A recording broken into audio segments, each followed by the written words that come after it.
छत्रपती संभाजीनगरातील एक घटना संपूर्ण देशभरामध्ये चर्चेचा विषय ठरली आहे. कारण टोकाचं पाऊल एका मुलानं उचललं आणि त्याचे परिणाम त्याच्या आई-वडिलांना भोगावे लागले. आता तो संपूर्ण परिवार आज आपल्यात नाहीये.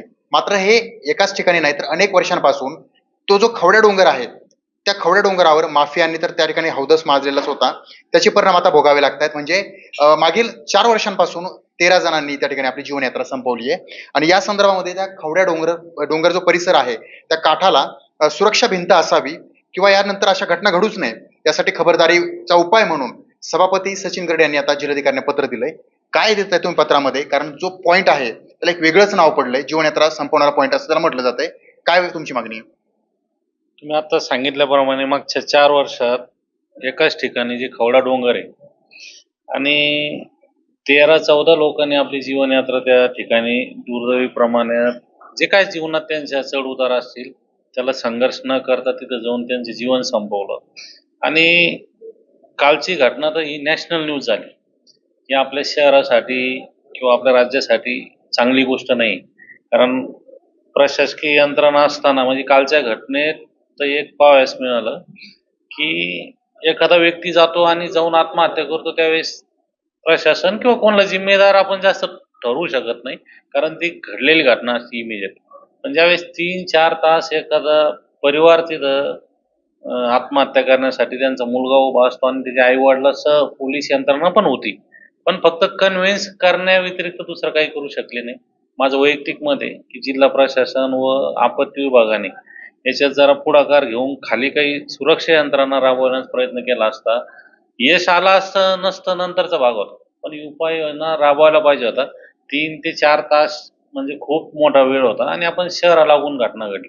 आणि त्या डोंगराचं जुना इतिहास पाहता कलेक्टर हद्दीतल्याच महसूल विभागाच्या यंत्रणेतला विभाग होता की त्याला पोखरण्यात रात्रंदिवस तिथं काम चालू होतं. मग त्यावेळेस इतका प्रशासन डोळाझाक केला, त्याचेच परिणाम आज सामान्य माणसाला तिथं जीवनयात्रा संपवण्यासाठीचं एक पिकनिक पॉईंट सारखं म्हणून दुर्दैवी म्हणायला लागेल तशी जागा तिथं उपलब्ध झाली.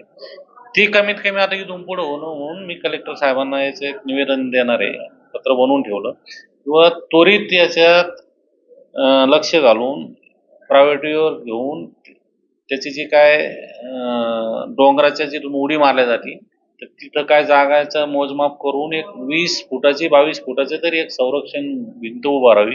कारण मानवी जरी कोणी आता म्हणलं की डिपार्टमेंटची एक माणूस ठेवला 2 माणूस ठेवला तर त्याच्यात काय त्याच्याला यश येणार नाही.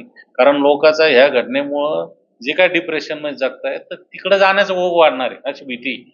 आणि आमचं इंडस्ट्री एरिया असल्यामुळे अशा खंडातून तिथे लोक राहतात. बरेच लोकांना त्याची फॅमिली असती नसती, त्याला कोणी मागं पुढं बघायला नसतं. अशा वेळेस माणूस एकटा पडला की अशा ठिकाणी जाऊन अशी परत घटना घडू शकते, ती होऊ नये म्हणून कलेक्टर साहेबांच्या माध्यमातून आम्ही वरती शासनाला पण याचे पाठपुरावा करणार व त्वरित त्याच्यावर उपाययोजना होण्यासाठी काम करणार आहे. पण ही घटना इतकी दुर्दैवी आहे की याच्यातून मागच्या घटनेसारखं झालं आणि सोडून दिलं न करता याच्यातून काहीतरी आपल्याला बोध घेऊन सर्व मिळून याच्यात उपाययोजना करावं लागणार. बरं. पण तुम्ही आता म्हटल्याप्रमाणे की हा डोंगर होता, तो पोखरला माफियाने ते घेऊन गेले. मग एवढा मोठा डोंगर गायब होतो, मात्र त्याकडे दुर्लक्ष केलं जातं आणि आता ते पुन्हा वारंवार त्या घटना घडतायत. त्यामुळे तो डोंगर सगळ्यात जास्त चर्चेत आहे जिल्ह्यात. 100% कारण शहराला लागून 8 ते 9 किलोमीटरच ते डोंगराचा परिसर आहे. आणि इतक्या ठीक आहे त्याच्यात 10% प्रमाणात 20% प्रमाणात लिगल गोष्टी झाल्या असतील त्यावेळेस खडीकरणाच्या किंवा त्या क्रेशरच्या, पण 80% अनधिकृत झालं हे वेळोवेळी आम्ही पेपरच्या माध्यमातून कारवाईच्या माध्यमातून बघत आलो. पण मी मारल्यासारखं करीन तू रडल्यासारखं कर अशाच प्रकारच्या भूमिकेत त्या डोंगराचा पूर्ण निसर्ग ह्या माफिया लोकांनी पोखरून खाल्ला. तर त्या खाल्ल्यापुरतं मर्यादित नाही राहिलं तर आता ते लोकांच्या जीवाशी खेळण्याचं तिथं एक जागा निर्माण झाली, हे एकदम दुर्दैवी. आणि याच्यात खरंच जिल्हा प्रशासनाने आता तरी याच्यात लक्ष घालून ह्या गोष्टी पुढे होऊ नये यासाठी खबरदारी घेतली पाहिजे. तसं नाही झालं तर आम्हाला आमच्या पद्धतीने याला समोर आणून शासनाकडे म्हणा आमच्या मंत्री महोदयाकडे म्हणा याचा आवाज उठवणार आहे. कारण माणसाच्या जीवापेक्षा या जगात दुसरं महत्वाची कोणती गोष्ट नाही. बरं. नक्कीच आपण पाहतोय जो खवड्या डोंगर आहे तो आता सर्वाधिक जास्त चर्चेत असणारा डोंगर आहे. कारण त्या ठिकाणी जी काही पावलं उचलली जात आहेत ते अतिशय चुकीची आहेत. मात्र आतापर्यंतचा जर इतिहास पाहिला गेला मागील 4 वर्षांमध्ये 13 ते 14 जणांनी या ठिकाणी स्वतःची जीवनयात्रा संपवलेली आहे. त्यामुळे या घटना घडूच नयेत यासाठी सुरक्षा भिंत त्या ठिकाणी बनवण्यात यावी ही मागणी आता सभापती सचिन गड करतायत. सचिन बडे, लोकशाही मराठी, छत्रपती संभाजीनगर. लोकशाही मराठी ऐका, पहा, जागरूक रहा.